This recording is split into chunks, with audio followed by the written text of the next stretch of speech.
వాసాంసి జీర్ణాని యథా విహాయ నవాని గృహ్ణాతి నరోపరాణి తథా శరీరాణి విహాయ జీర్ణ అన్యాని సంయాతి నవాని దేహి. వాసాంసి జీర్ణాని యథా విహాయ నవాని గృహ్ణాతి నరోపరాణి తథా శరీరాణి విహాయ జీర్ణ అన్యాని సంయాతి నవాని దేహి. వాసాంసి జీర్ణాని యథా విహాయ. వాసాంసి అంటే వస్త్రములు, మనం ధరించేటువంటి బట్టలు.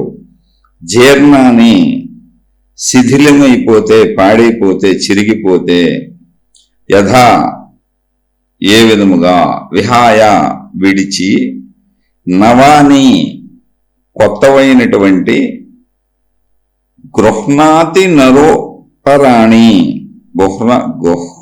గృహ్ణాతి నరోపరాణి. అపరాణి అంటే నరహ అంటే మనిషి, నరుడు ఏ విధముగా, అపరాణి ఇతరములైనటువంటి, గృహ్ణాతి అంటే గ్రహించుచున్నాడు. వేటిని? వాసాంసి జీర్ణాని యథావిహాయ అంటే శిథిలమైపోయి చిరిగిపోయినటువంటి బట్టలను విడిచి ఇతరములైనటువంటి కొత్త వస్త్రములను ఏ విధముగా మనిషి ధరిస్తున్నాడో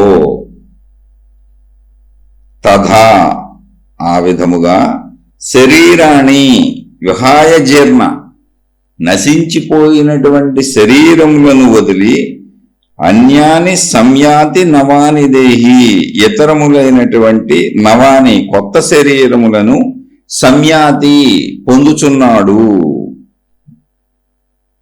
నవాని దేహి కొత్త శరీరములను పొందుచున్నాడు, దేహములను పొందుచున్నాడు.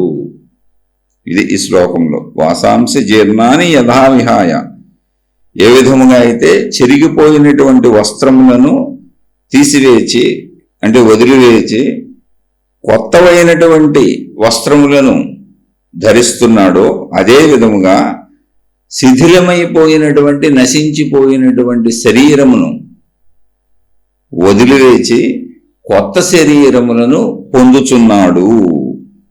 ఇది శ్రీకృష్ణ భగవానుడు సాంఖ్యయోగములో 22వ శ్లోకముగా ఆత్మజ్ఞాన తత్వమును అర్జునునికి బోధిస్తూ చెబుతున్నారు. సాంఖ్యయోగము 22వ శ్లోకము కృష్ణ భగవానుడు అర్జునునికి చేయుచున్నటువంటి ఆత్మజ్ఞాన బోధ. ఇంతకు ముందు కూడా అనేక విషయములు వారు చెప్పినవి చెప్పుకుందాం. అనేక విషయాలు కృష్ణ భగవానుడు చెప్పినటువంటివి ముందు నుంచి చెప్పుకుంటూ వస్తున్నాం. అన్ని ఆత్మజ్ఞాన విషయాలే. ఇప్పుడు ఒక పోలిక పోల్చారైనా ఏంటంటే, ఏ విధముగా అయితే మనిషి తను ధరించిన వస్త్రములను జాగ్రత్తగా గమనించాలి.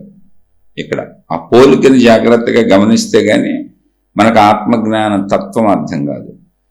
మనిషి ఎలా అయితే తాను ధరించినటువంటి వస్త్రములు పాడైపోయినప్పుడు, చిరిగిపోయినప్పుడు, ధరించడానికి పనికి రాకుండా పాడైపోయినప్పుడు వాటిని తీసి పారవేసి కొత్త వస్త్రములు ధరిస్తాడు. మనందరం ఎప్పుడు చేస్తాం. అది మన జీవితంలో ప్రతి వ్యక్తికి అనుభవమైన విషయం. ఇది ఆ పోలికతో చెబుతున్నారు. తథా ఆ విధముగా శరీరములు నశించిపోతే, ఇప్పుడు వృద్ధాప్యం వచ్చింది, వృద్ధుడైపోయాడు, శరీరం నశించిపోతుంది, వృద్ధురాలు అయిపోయారు, శరీరం నశించిపోతుంది, మనకు తెలుస్తుంది. అలా పెరుగుతున్న వాళ్ళందరికీ, వృద్ధులైన వాళ్ళకి శరీరం ఎలా నశిస్తుందో కూడా వాళ్ళకి అనుభవం కూడా ఉంటుంది. వృద్ధులను చూస్తే మనకు కూడా తెలుస్తూ ఉంటుంది. తర్వాత మరణం, అంతే. నశించిపోయిన శరీరం అంటే చిరిగిపోయిన బట్టల వలె శరీరం చిరిగిపోయింది, నశించిపోయింది, పనికి రాకుండా పోయింది. ఓకే, పనికి రాకుండా పోయింది. బట్టలు చిరిగిపోయినప్పుడు, బట్టలు పాడైపోయినప్పుడు ఆ వస్త్రములను బట్టలను ధరించిన మనిషి ఉన్నాడు అక్కడ. అతను మళ్ళీ కొత్త బట్టలు వేసుకున్నాడు. మరి శరీరములు నశించిపోయినప్పుడు, శరీరమే నేను అనుకుంటున్నాగా, మరి ఎవరున్నారు? కొత్త శరీరాలు ధరించేటువంటి దేహి ఎవరు? దేహములను ధరిస్తున్న దేహి ఎవరు అంటే ఇక్కడే తెలుసుకోవాలి, మనం ప్రాక్టికల్గా మన శరీరాన్ని ఇప్పుడు ఉన్నది ఉన్నట్టుగా మనం చూసుకుంటే శరీరము మనసు రెండు తెలుస్తున్నాయి. మనం మాట్లాడుకుంటున్న ఆత్మజ్ఞానము ఆత్మశక్తి ఏది ఉందో అది మనకు అనుభవం కాదు. పెద్దలు చెప్పారు, ఆత్మజ్ఞాన చదువు చెప్పారు, ఆత్మజ్ఞానము ఆత్మశక్తి అని పేర్లు పెట్టారు, శక్తి ఉందన్నారు. పెద్దలు చెప్పినటువంటి అనుభవాన్ని, వారి అనుభవాన్ని మనం మాట్లాడుకుంటున్నాం, మనకు అనుభవం లేదు. అయితే ప్రస్తుతం మనకు అనుభవం ఏంటి దాన్ని చూద్దాం. చూస్తే ఇప్పుడు కృష్ణ భగవానుడు చెప్పినటువంటి పోలిక మనకు చక్కగా అర్థమైపోద్ది. వస్త్రములు చిరిగిపోతే వాటిని వదిలివేసేటువంటి మనిషి ఉన్నాడు, కొత్త వాటిని ధరించేటువంటి మనిషి ఉన్నాడు.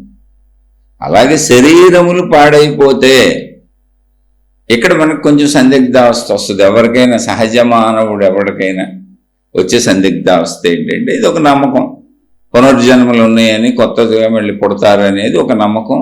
ఈ నమ్మకం ఎక్కువ శాతం ప్రజల్లో ఉంది, నమ్ముతున్నారు ఈ విషయాన్ని. అయితే ఇది నిరూపణ సత్యం కాదు, చెప్పబడిన సత్యం తప్ప నిరూపించడం కుదరదు. అయితే ఈ పునర్జన్మ సిద్ధాంతాన్ని చాలామంది నమ్ముతారు, నమ్మని వాళ్ళు కూడా ఉన్నారు. కానీ అసలు మనం దీన్ని పరిశీలిద్దాం. చెప్పిన విషయాన్ని అర్థం చేసుకోవటం జ్ఞానం, అవగాహన చేసుకోవటం జ్ఞానం. నమ్మటం వేరు. నమ్మకపోవటం వలన మనకి ఎటువంటి లాభము ఉండదు, నష్టం ఉండదు. నమ్మేమని అనుకుంటాం, ఇప్పుడు అది తెలియనప్పుడు ఉపయోగం ఏముంది? దాన్ని తెలుసుకోవాలి, నమ్మక్కర్లేదు, తెలుసుకుంటే చాలు. ఇప్పుడు దీన్ని తెలుసుకుందాం. మనకు ఇప్పుడు ఉన్న శరీరంతో ఉన్నట్టుగా తెలుసుకుందాం. మనకు పోలికైతే తెలిసింది, బట్టల వరకు, వస్త్రాల వరకు పాడైపోతే కొత్తవి మార్చుకుంటాం అనేది మనకు అలవాటు తెలిసింది. శరీరాలు ఏంటి అనేది ఆ పోలికని మనం అర్థం చేసుకునే ప్రయత్నం చేద్దాం. ఇప్పుడు మనకు శరీరం ఉంది, మనసు ఉంది, రెండు పక్కగా తెలుసు మనకి. అలాగే మనిషిలో ప్రాణశక్తి ఉంది. చనిపోయినప్పటికీ మనిషికి, బ్రతికున్నప్పటికీ ఉన్న తేడా ఏంటంటే ప్రాణశక్తి, మనిషిలో ఉన్న ప్రాణశక్తి. ప్రాణశక్తి అనేది ఒకటి పోతే మనిషి చనిపోతున్నాడని, ప్రాణశక్తి ఉన్నప్పుడు మాత్రమే మనిషి ఉంటున్నాడు అనే విషయం మనుషులందరికీ తెలుసు. అయితే ఇది ఎలా తెలుసు అంటే మరణం ద్వారా. అంతేతో ప్రాణశక్తిని ఎవరు చూడలేదు, ప్రాణశక్తి ఎవరికీ కనపడదు. మనిషి బ్రతికున్నప్పుడు కూడా ప్రాణశక్తి ఎక్కడ ఉందో తెలియదు, ఎలా ఉందో తెలియదు, ఉన్నది. ఎందుకంటే శరీరం కదులుతుంది కనుక. ప్రాణశక్తి ఉన్నది అనడానికి నిదర్శనం శరీర కదలికలు, మనో కదలికలు. ప్రాణశక్తి లేదనడానికి నిదర్శనం శరీరము, మనసు. అసలు శరీర కదలికలు లేవు, ఇక మనసు ఉందో లేదో తెలియదు. మనసు ఉందని ఎవరికి తెలుస్తుందంటే శరీరం ఉన్న వాళ్ళకి మాత్రమే తెలుస్తుంది, నాకు మనసు ఉంది అని. అందుకని ఇప్పుడు మనం పరిశీలించుకుంటే మనకు శరీరం ఉన్నది. ఈ శరీరాన్ని నడిపేటువంటి లోపల ఆలోచనల సమూహమే మనసు. మనం ఈ శరీరంతో ఏ పని చేయాలన్నా లోపల ఆలోచన కదలాలి. ఆలోచన కదిలితే ఆ ఆలోచన ఏ భావానికి సంబంధించిందో ఆ ప్రకారంగా మనం మన శరీరాన్ని కదుపుతాం. రోజు జరిగేది ఇంతే. అయితే అసలు ఈ మనస్సు ఎక్కడ ఏర్పడింది, ఎక్కడ ఉంది అంటే మనకు లోపల ఉంది అనిపిస్తుంది. లోపల ఏంటి? మన శరీరము లోపల. లోపల ఎక్కడుంది? లోపలికి వెళ్ళి శరీరం అంతా పరిశీలించారు అనుకోండి, ఎక్కడుంది అంటే చాలామంది, కొంతమంది అంటే ఎక్కువ మంది మనసు అనేది తలకాయలో, మైండ్ అనేది తలకాయలో ఉందనుకుంటారు. కానే కాదు, మొత్తం శరీరం అంతా మనసు ఉంది. ఇంకా కొంతమంది బాగా తెలిసిన వాళ్ళు, పెద్దలు ఏం చెబుతున్నారంటే అసలు మనసు అనేది అన్లిమిటెడ్గా ఉంది, అంటే బయట ఉన్నటువంటి విశ్వంతో కలిసిపోయి ఉంది. ఇది చాలామంది పెద్దవాళ్ళు చెప్పేది. మన ఎరుక ఈ శరీరంలో మనం చేసినటువంటివి, మన ఈ శరీర భావనకు సంబంధించినవి ఆ మనసులో ఉన్నాయి. సరే, మనం అంత దూరం వెళ్ళొద్దు, మన వరకు ఆలోచిద్దాం. ఎందుకంటే చాలా పైకి వెళ్తే తప్ప అర్థం కాని సబ్జెక్టు, అంత దూరం మనకు వెళ్ళడం అనవసరం. ఇప్పుడు మనకి ఈ విషయాన్ని అర్థం చేసుకుంటే తప్ప ఇదాకా కూడా వెళ్ళలేము. ఇప్పుడు మనకు మనసు ఉంది, ఓకే. ఇప్పుడు ఈ మనసు అసలు ఎక్కడుంది? శరీరంలో లోపల ఉంది. లోపల ఎక్కడుంది, ఎలా ఉంది తెలియదు. కొన్ని ఏ ప్రదేశంలో ఉంది తెలియదు. మొత్తంగా శరీరం అంతా ఉంది అనేది కరెక్ట్. ఎందుకని అంటే మనకి భావాలు ఏం పుడుతున్నా అది తెలుస్తున్నట్టు అనిపిస్తుంది, కానీ శరీరం మొత్తం మనం ఏ విధంగానైనా కదుపుతూనే ఉన్నాం, కదలికలు తెలుస్తూనే ఉన్నాయి. శరీరంలో ఎక్కడ స్పర్శ అయినా అక్కడే రిసీవ్ చేసుకోబడుతుంది. మొత్తం శరీరం మీరు తల నుంచి కాలు వరకు అలా ముట్టుకుంటే ఎక్కడైనా తెలుస్తుంది, స్పర్శ రిసీవ్ చేసుకోబడుతుంది. మనసుకు ఒక నిర్దిష్ట ప్రదేశము లేదు. మైండ్ అనేది ఏంటి? మరి మైండ్ అని ఒక మెదడు ఉందిగా లోపల, అంటే అది శరీరాన్ని నడిపే పరికరం, యంత్రం. శరీరానికి ఇన్ఫర్మేషన్ గ్యాదర్ చేసుకొని ఇచ్చే యంత్రం అది, ఒక యంత్రం అంతే. అది మెదడు పరికరం. అంటే శరీరం మొత్తం ఎలా, ఇప్పుడు శరీరం మొత్తం కాళ్ళు చేతులు కన్ను చెక్కు చెవులు ముక్కు ఇలా ఎలా ఉందో అలాగే మెదడు కూడా ఉంది అంతే. పనిచేసేటువంటి ఒక యంత్రాంగానికి సంబంధించిన యంత్రం అది. కానీ మనసు అనేది అలా కాదు. మనసు అనేది శక్తి. మనసు అనేది అసలు ఎలా ఏర్పడిందంటే, మనం శరీరంతో, మనం పుట్టిన దగ్గర నుంచి చిన్ననాటి నుంచి ఈనాటి వరకు మనం శరీరంతో గ్రహించిన అన్ని విషయాలు, మంచి చెడు ఏదైనా మనం గ్రహించిన ప్రతిదీ, చిన్న గుండె కాడి నుంచి పిన్నీస్ కాడి నుంచి అన్నీ లోపల గుర్తుగా ఉన్నాయి. గుర్తున్నాయి కాబట్టి దాని గుండె అని పిన్నీస్ అని చెప్పగలుగుతున్నాం. అయితే ఇందులో దుఃఖం కలిగించేవి, బాధ కలిగించేవి, సుఖం కలిగించే వాటిని మనం ఎక్కువగా తీసుకుంటాం. ఇప్పుడు డబ్బు ఉంది, ప్రపంచంలో అందరికీ డబ్బు బాగా అవసరం కాబట్టి డబ్బుని బాగా దృఢంగా పెట్టుకున్నాం అంతే. గుండెని పిన్నీస్ని తక్కువగా గుర్తులో ఉందంతే. అది మనం తీసుకున్న భావన. కొన్నిటికి బాగా ఇంపార్టెన్స్ ఇస్తాం, కొన్ని మామూలుగా గుర్తుంటాయి అంతే. అలా సుఖ దుఃఖాలనేవి మనం ఇచ్చుకున్నటువంటి దృఢ భావన చేత ఏర్పడినాయి. సరే, ఇదంతా మనసు మొత్తం. మనసు అంటే మనం మన శరీరంతో చేసినటువంటి జ్ఞాపకముల పుట్ట. ఆ జ్ఞాపకాల్లోంచి కొన్ని కదిలి లేచి వస్తూ ఉంటాయి, అవే ఆలోచనలు. ఆ ఆలోచనలు ఏమొస్తూ ఉంటే వాటికి అనుగుణంగా శరీరాన్ని కదుపుతూ ఉంటాం. వచ్చే ఆలోచనలన్నీ కూడా శరీరానికి అనుకూలంగా, శరీరానికి అవసరమైనటువంటి, శరీరం కోరుకునేటువంటి విషయాల తాలూకే వస్తాయి. ఎందుకని? శరీరానికి అవసరమైనగా మనం ప్రపంచం నుంచి గ్రహించి లోపలేసుకునేది. మనం ప్రపంచంలో ఏది చూసినా ఏది చేసినా మన అవసరార్థం మనం చేసేవేగా. కాబట్టి లోపల ఉండేవన్నీ శరీరానికి అవసరమైనవి ఉంటాయి, మనం గ్రహించినవి ఉంటాయి, మళ్ళీ దాన్ని అలాగే కదుపుతూ ఉంటాయి. అవి కోరికలు కావచ్చు, అవసరాలు కావచ్చు, మంచి కావచ్చు, చెడు కావచ్చు. ఇది మన నిత్య జీవితం. అయితే ఇక్కడ సబ్జెక్ట్ ఏంటి అంటే, అసలు లోపల మనసు అనేది ఎలా ఉంది, ఎక్కడ ఉంది, ఎందుకు ఉంది, అదేంటి, దాని స్వరూపం ఏంటి అంటే, మనసుకు స్వరూపం లేదు, ఎక్కడుందో తెలియదు, ఎలా ఉందో తెలియదు. ఓకే, కాబట్టి దాన్ని మనం పట్టుకోలేము. మరి ఉందని ఎలా తెలుస్తుంది? ఆలోచనలు కదులుతున్నాయిగా, భావాలు కదులుతున్నాయిగా. ఆలోచనలు భావాలు కదిలితేనేగా శరీరాన్ని కదుపుతున్నాం. మనసు ఉందని ఎందుకు తెలియదు? మనకు కదులుతుంది. ఆలోచనలు కదులుతున్నాయి, భావాలు కదులుతున్నాయి, భావ అర్థాలు తెలుస్తున్నాయి, సుఖ దుఃఖాలకు లోనవుతున్నాం. ఏం తెలియదు అంటే, ఏ రూపంలో ఉందో తెలియదు, ఎక్కడ ఉందో తెలియదు. అంటే శరీరం మొత్తం ఉంది, రూపం ఏంటి? రూపం లేదు అసలు దానికి. రూపం లేని దాన్ని శక్తి అన్నారు అంతే, ఏం లేదు. రూపం లేదు కనుక శక్తి స్వరూపం అన్నారు. రూపం ఉంటే పదార్థం అని చెప్పేవాళ్ళు. ఇప్పుడు రూపం ఉందనుకోండి, రాయి అనుకోండి, ఇదిగో రాయి అన్నాం, ప్రతిదానికి పేర్లు పెట్టుకున్నాం. ఇప్పుడు రూపం ఉంది, మన శరీరం మాంసం అన్నం దీన్ని. శరీరం అంతా మాంసం, పైన చర్మం, అన్నిటికీ పేర్లు పెట్టుకున్నాం. ఇక్కడ మనసుకు రూపం లేదు, దానికి ఏ స్వరూపం లేదు, కాబట్టి శక్తి. అయితే ఇలా శక్తి అనేది అసలు మనలో ఎన్ని శక్తులు ఉన్నాయి అంటే, ఇలాగే మనకు తెలియని ఇంకో శక్తి ఉంది లోపల, ప్రాణశక్తి. ప్రాణశక్తి ఉంటే మనిషి, ప్రాణశక్తి లేకపోతే శవము. ఇది ఎలా తెలిసిందంటే, మరణాన్ని బట్టి తెలిసింది. మనమేం దీన్ని అద్భుతంగా కనుక్కోవాలి, ఎవరో అద్భుతంగా కనుక్కొని చెప్పింది కాదు, మహిమ కాదు, మాయ కాదు. అది చదువు, పుస్తకంలో చదువుకున్నట్టు చదువు కనపడుతుంది అక్కడ. మనం పరిశీలించుకుంటే వాస్తవంగా కనపడుతున్న చదువు. ఇప్పుడు ఏమైంది, మనకి శరీరము, ఒక వ్యక్తి మరణించారు, వాళ్ళతో ఒక స్త్రీ పురుషుడు ఎవరైనా మరణించారు అంటే జస్ట్ ప్రాణం లేదు అని. అంటే ప్రాణం ఏంటంటే శక్తి. మనిషిలో ఉన్నప్పుడు ప్రాణం అన్నాం, శక్తి లేదు. ఇప్పుడు ఈ శక్తి ఎలా ఉంటుంది, ఆ శక్తి ఎక్కడ ఉంది తెలీదు. శక్తికి కూడా రూపం లేదు. ఎక్కడ ఉంది? శరీరం అంతా ఉంటుంది, ఎక్కడుందో కూడా నిర్ధారించిన ప్రదేశం ఏం లేదు, శరీరం అంతా వ్యాపించి ఉంది. మనసు ఎలా ఉంది? మనసు కూడా రూపం లేదు, మనసుకు కూడా రూపం లేదు. మనసు మరి ఎక్కడుంది? శరీరం అంతా వ్యాపించి ఉంది, ఎక్కడుందో నిర్ధారించి నాకు తెలియదు, శరీరం మొత్తం వ్యాపించి ఉంది. సరే, మనసు ఉందని నీకు ఎలా తెలుసు? ఆలోచనలు పుట్టడం వల్ల, భావాలు పుట్టడం వలన, భావోద్వేగాలకు లోనవటం వలన. ఆలోచన పుట్టకపోతే అసలు శరీరాన్ని నేను కదపలేను కనుక. కాబట్టి మనసే నా శరీరాన్ని కదుపుతుంది.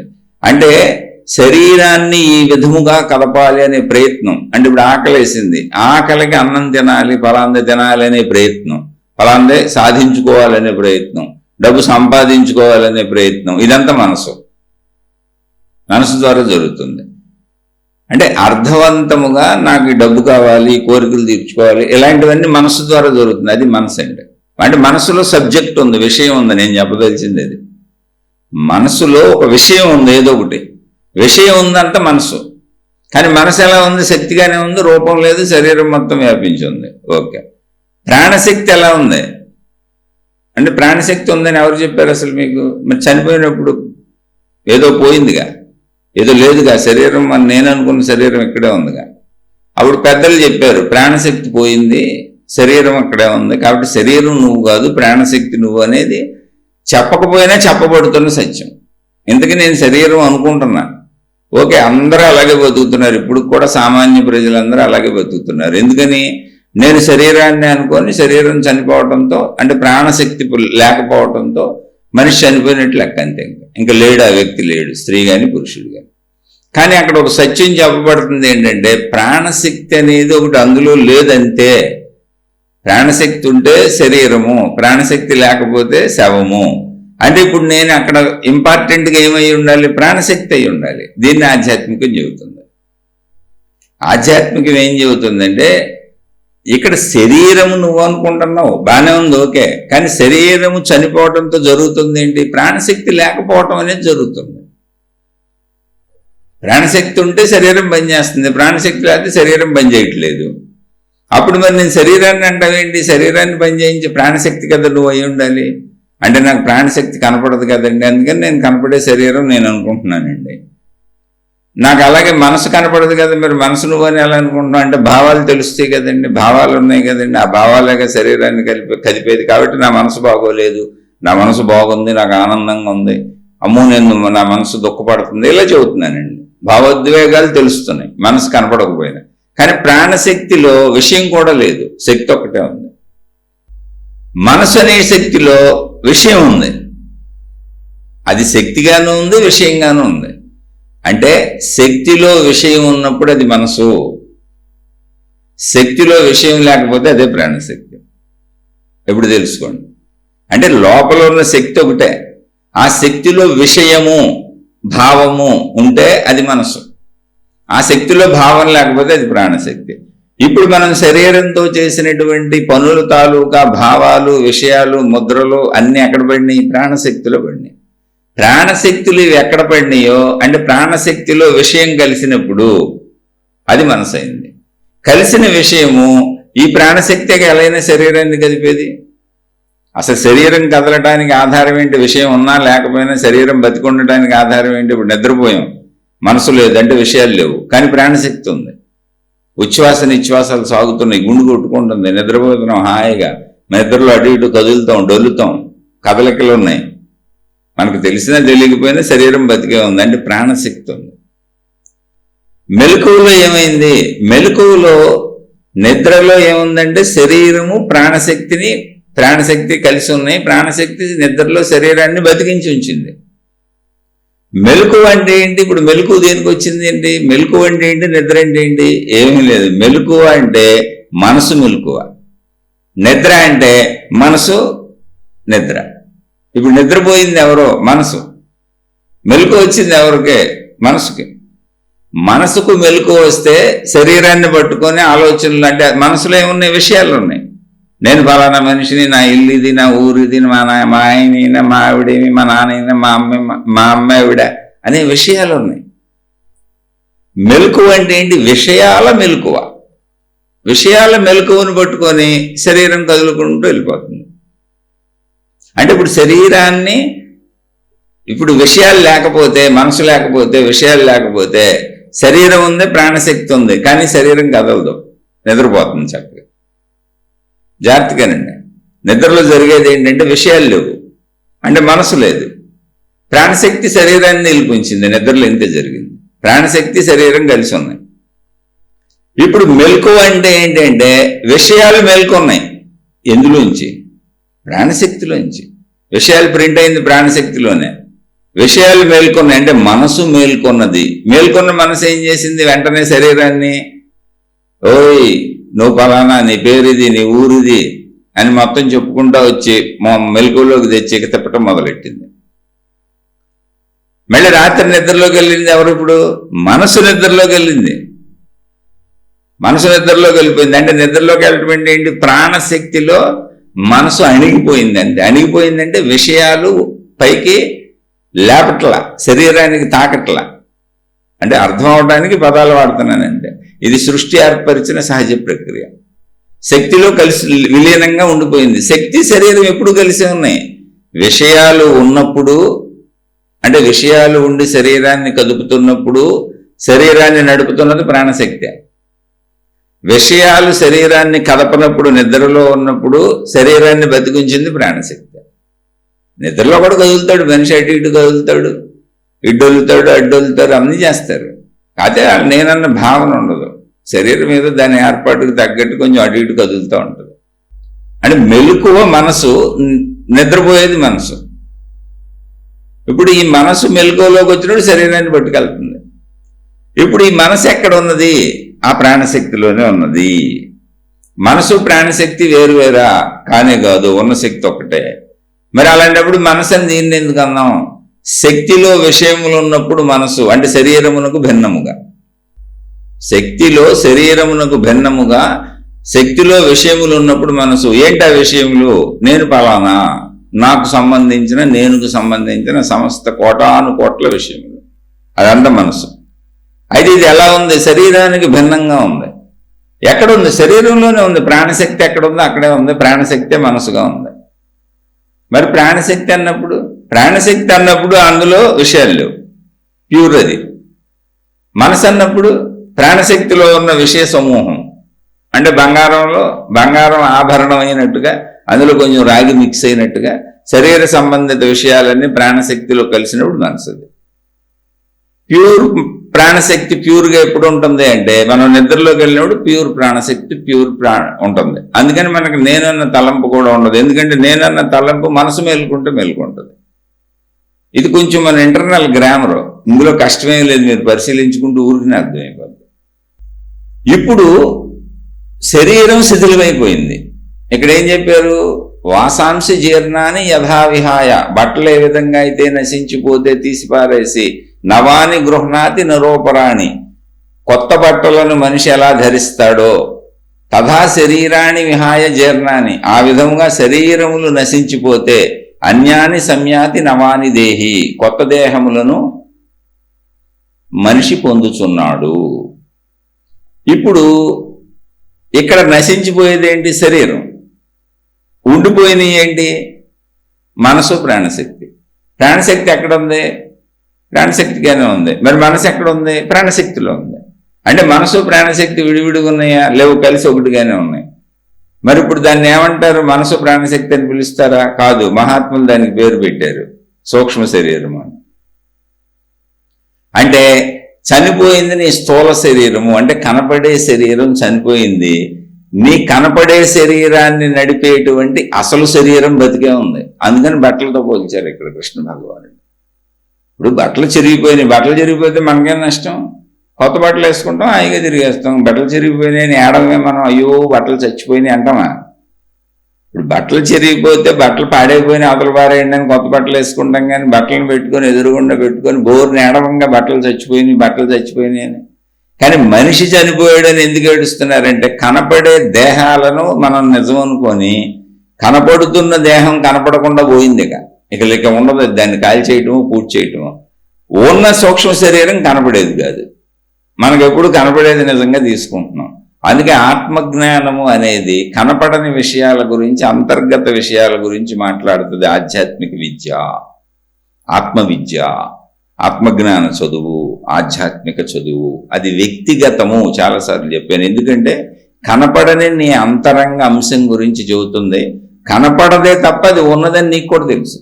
ఎందుకని? ఆలోచనలు ఉన్నాయి, భావాలు ఉన్నాయి, అదేగా శరీరాన్ని కదిపేది. కానీ నువ్వు దాని మీద ధ్యాస పెడతావు. అలాగే బ్రతికున్నప్పుడు శరీరాన్ని కదిపేది ప్రాణశక్తిగా. ప్రాణశక్తి లేకపోతే శరీరం చనిపోయి మనిషి చనిపోయాడని బోరుని ఏడ్చేస్తున్నాగా. కానీ ప్రాణశక్తి అక్కడే ఉందిగా, ప్రాణశక్తికి నశింపు లేదుగా. ప్రాణశక్తిలో కలిసి ఉన్నటువంటి మనసు ఏది ఉందో, విషయ సమూహం ఏది ఉందో, ఈ రెండు కలిపి, అంటే విషయాలు ప్రాణశక్తి కలిస్తే మనసు. ప్రాణశక్తి ఉంది, మనసు ఉంది, అక్కడే ఉంది. సూక్ష్మ శరీరం అలాగే ఉంది. మనకు కనపడతలేదు కనుక మనిషి లేడనుకొని దుఃఖిస్తున్నాం. కానీ అది అక్కడే ఉన్నది, అది నశించలేదు, దానికి నశింపు లేదు. ఎలా అయితే మనం బట్టలు మారుస్తామో అలా శరీరము మార్చబడింది. అంటే శరీరం శిథిలమైపోయింది. బట్టలు కొంతకాలానికి పాతబడిపోయినట్టు, చిరిగిపోయినట్టు శరీరం పాతబడిపోయింది. కానీ శక్తికి పాతపడటం, కొత్తపడటం, తరిగిపోవటం, అరిగిపోవటం ఉండదు. శక్తి సంపూర్ణం ఎప్పుడు కూడా. అందుకని శక్తి అలాగే ఉంది. శక్తిలో ప్రింట్ అయినటువంటి ఈ శరీరం తాలూకా విషయాలన్నీ అలాగే ఉన్నాయి. నేనన్న తలంపులు, గుర్తులు అన్నీ అలాగే ఉన్నాయి. అంటే ఏ విధముగా అయితే నిద్రలో కాసేపు విశ్రాంతి పొంది మనసు ఆగి మళ్ళీ మెలకువలో మనసు కదిలిందో అలా ఆ విధముగా శరీరం వదిలేసిన మనసు శరీరంలో అక్కడ ప్రాణశక్తిలో ఉంది. ఇప్పుడు మనసు రాత్రి నిద్రపోయినప్పుడు ఎక్కడ ఉంది? ప్రాణశక్తిలోనే ఉంది. మెలకు వచ్చినప్పుడు ఎక్కడ ఉంది? ప్రాణశక్తిలోనే ఉంది. కాకపోతే శరీరంతో సంయోగము చెంది శరీరాన్ని కదుపుతూ తీసుకెళ్తుంది మెలకు. అంటే అది నిద్రపోయినప్పుడు ఏమైంది? శరీర సంయోగాన్ని మనసు వదిలేసింది. నేనన్న భావాన్ని విత్డ్రా చేసుకొని ప్రాణశక్తిలో సంపూర్ణంగా కలిసి ఉంది. ప్రాణశక్తి ఎక్కడుంది? శరీరంతో సంపూర్ణంగా కలిసి ఉంది. అందుకని శరీరం బతుకుంది నిద్రలో. మెలకు అంటే ఏంటంటే ప్రాణశక్తిలో ఉన్నటువంటి మనసు శరీరాన్ని వదిలేసి కాసేపు రెస్ట్ తీసుకుంది.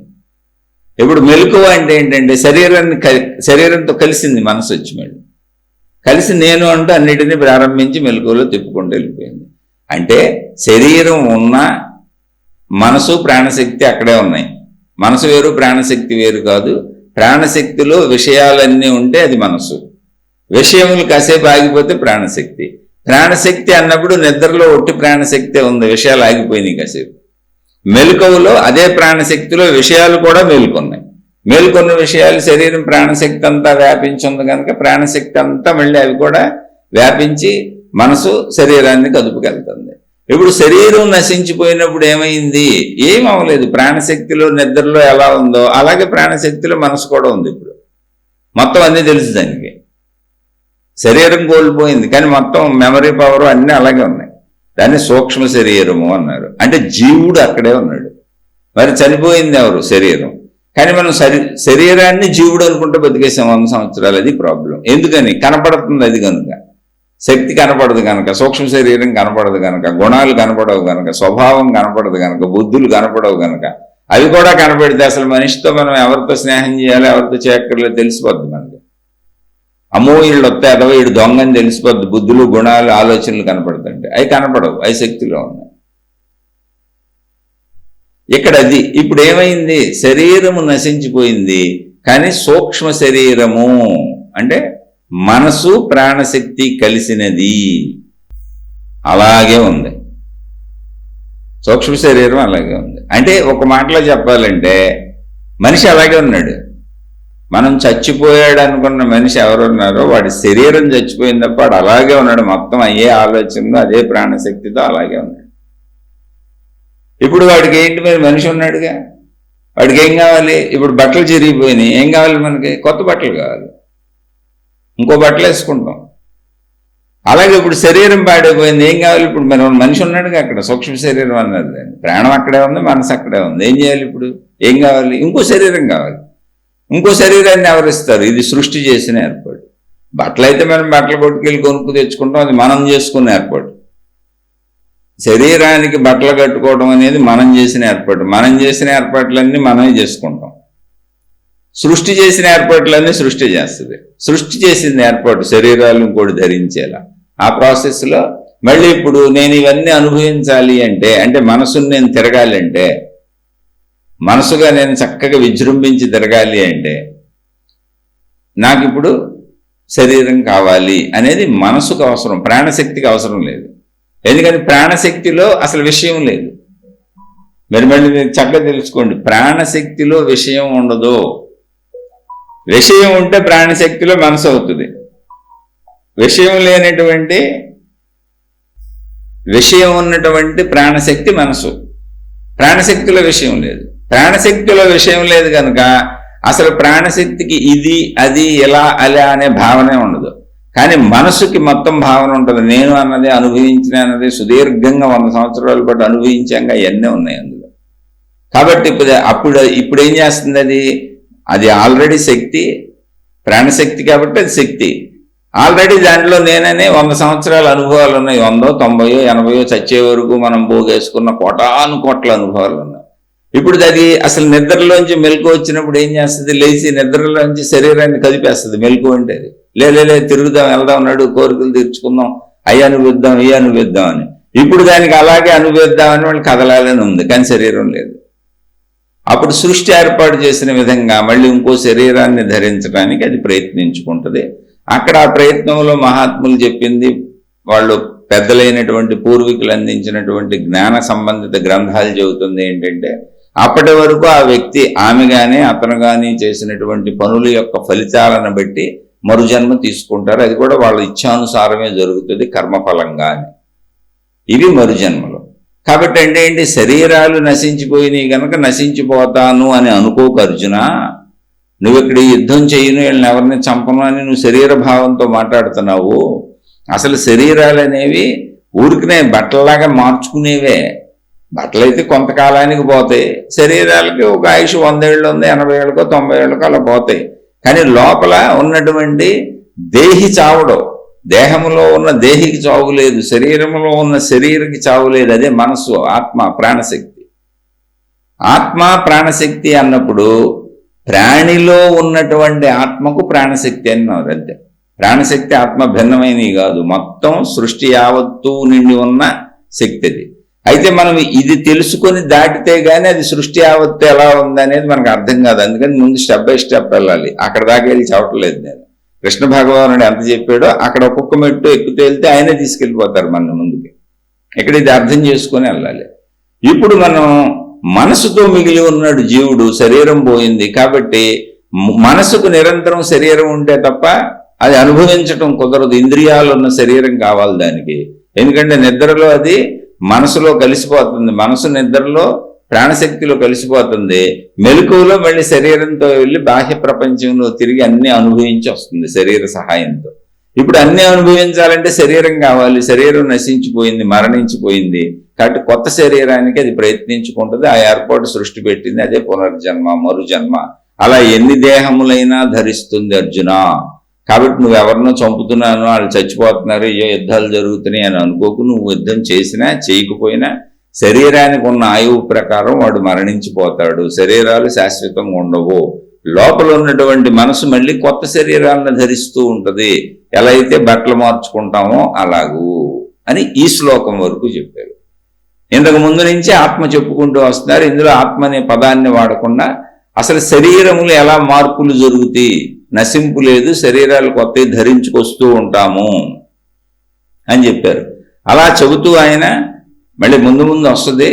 నేను అనేక జన్మలు ఎత్తాను. కృష్ణ భగవానుడు ఆయన గురించి కూడా చెప్పాడు. నువ్వు కూడా అనేక జన్మలు ఎత్తావు, కానీ నాకు సంబంధించినవన్నీ తెలుసు, గుర్తున్నాయి, నీకు గుర్తులేవు. ఎందుకంటే నేను అనంత ఆత్మ చైతన్యాన్ని కనుక నాకు ఎరుక గుర్తుందంటే ఎన్ని డ్రెస్సులు మార్చాను. ఇప్పుడు మనకు ఇంట్లో 10-15 డ్రెస్సులు ఉంటాయి, మారుస్తూ ఉంటాం, కొత్తవి వేసుకొని పాతవి ఉతుకుతూ ఉంటాం. అలాగే నేను ఎన్ని శరీరాలు మారుస్తున్నాను, ఎన్ని రూపాలు మారుస్తున్నాను నాకు తెలుసు. ఎందుకంటే నేను అనంత ఆత్మస్వరూప ఎరుకలోకి వెళ్ళిపోయినటువంటి జీవన్ముక్తుడిని, ఆత్మశక్తిని. నేను ధరించే శరీరాలు నాకు తెలుసు. నీకు తెలియదు, నువ్వు దేహభావంలో ఉన్నావు, నువ్వు అనంత ఆత్మశక్తి ఎరుక కలగలేదు నీకు. అందుకని నువ్వు ప్రస్తుతం ఇదే నీ దేహం అనుకుంటున్నావు, ఉన్నోళ్ళు వీళ్ళే దేహాలు అనుకుంటున్నావు, దేహాలు చనిపోతే మనుషులు చనిపోవటం అనుకుంటున్నావు, మళ్ళీ కొత్త దేహాలు ధరించడం ఈ విషయం నీకు తెలియట్లేదు.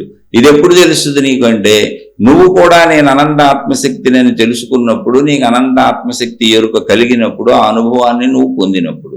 అది నువ్వు ఎప్పుడు పొందుతావు అంటే, ఈ చెబుతున్న జ్ఞానాన్ని గ్రహించి నువ్వు శరీరం నుంచి మనసుకి, మనసు నుంచి ప్రాణశక్తికి, ప్రాణశక్తి నుంచి అనంత ఆత్మశక్తికి సాధన చేసుకుంటూ జ్ఞానాన్ని పెంచుకుంటూ ఆ దృఢ భావాన్ని నీలో పెంచుకుంటూ జ్ఞాన విచారణ ద్వారా, వివేకం ద్వారా, పరిశీలన ద్వారా నువ్వు ఆ భావ స్థిరతలోకి వెళ్ళినప్పుడు, ఆత్మస్థిరతలో స్థితప్రజ్ఞుడివై కూర్చున్నప్పుడు నీకు కూడా నువ్వు ఎన్ని రకాల డ్రెస్సులు మార్చావో, ఎన్ని దేహాలు మార్చావో చక్కగా అర్థమవుతుంది. ఇక్కడ జరుగుతుంది అదే అర్జున అని కృష్ణ భగవానుడు ఈ శ్లోకం ద్వారా అర్జునుడికి ఉపదేశిస్తూ, ఆ ఉపదేశాన్ని అర్జున స్వరూపులమైనటువంటి మనందరికీ ఉపదేశిస్తున్నారు. అర్జునుడు అంటే ముందే చెప్పాను, అర్జునుడు అంటే ఆర్జన అవసరమైన ప్రతివాడు అర్జునుడే. ఆర్జన ఏంటంటే కావాలి, అవసరం ఉంది, నాకేదో కావాలి అని అవసరం ఉన్న ప్రతి వాళ్ళు అర్జునులే. సంపూర్ణత్వము అంటే ఇంకా అక్కర్లేదు, నేను పూర్ణత్వాన్ని పొందేశాను, నాకు కావాలన్న భావనే లేదు అనేటువంటి ప్రతి వాళ్ళు శ్రీకృష్ణులే. అది భగవత్తత్వము, సంపూర్ణత్వము. మనది అసంపూర్ణత్వము, అందుకని కావాలనిపిస్తూ ఉంటుంది. ఈ అసంపూర్ణత్వం సంపూర్ణత్వమును చేరాలంటే ఆ సంపూర్ణత్వము అసంపూర్ణత్వానికి ఎలా చేరుకోవాలో చెప్పాలి, సహాయం చేయాలి. అందుకని కృష్ణ భగవానుడు తాను సంపూర్ణ పూర్ణ పురుషుడు గనుక, తానే అనంత ఆత్మశక్తి స్వరూపుడు గనుక, తాను తెలుసుకున్నటువంటి, తనకు తెలిసినటువంటి తన యథార్థ స్వరూపమైనటువంటి సత్యాన్ని కొద్దిగా మానవుడికి ఎలా అందిస్తే దాన్ని అందుకొని కొద్దిగా నడవగలడో అలా అందిస్తూ వస్తున్నారు. మనం కూడా అలా అందుకుంటూ, దాన్ని అర్థం చేసుకుంటూ, మనలో లోపల పరిశీలించుకుంటూ ఒక్కొక్కడుగు ముందుకు వేసుకుంటూ వెళతాం. శుభమస్తు. మరొక కొత్త శ్లోకంతో కలుసుకుందాం. చక్కగా విషయాలను అర్థం చేసుకోండి. నేను చెబుతున్నవి నా సొంత విశ్లేషణలు. ఏదైనా పొరపాటు ఉందనిపించినా, తప్పు ఉందనిపించినా దయచేసి నన్ను క్షమించి అక్కడికి ఆ విషయాన్ని వదిలేయండి. నేను సామాన్యుడను. నేను కూడా ఏదో నేర్చుకునేటువంటి తాపత్రయంలో కొంచెం ప్రయత్నిస్తున్నాను. ఏదైనా మంచి ఉందంటే తీసుకొని మీరు మీ జీవితంలో ఆచరించుకోండి. శుభమస్తు. మరొక కొత్త శ్లోకంతో కలుసుకుందాం. మీకు, మీ కుటుంబ సభ్యులకు మేలు చేకూరు.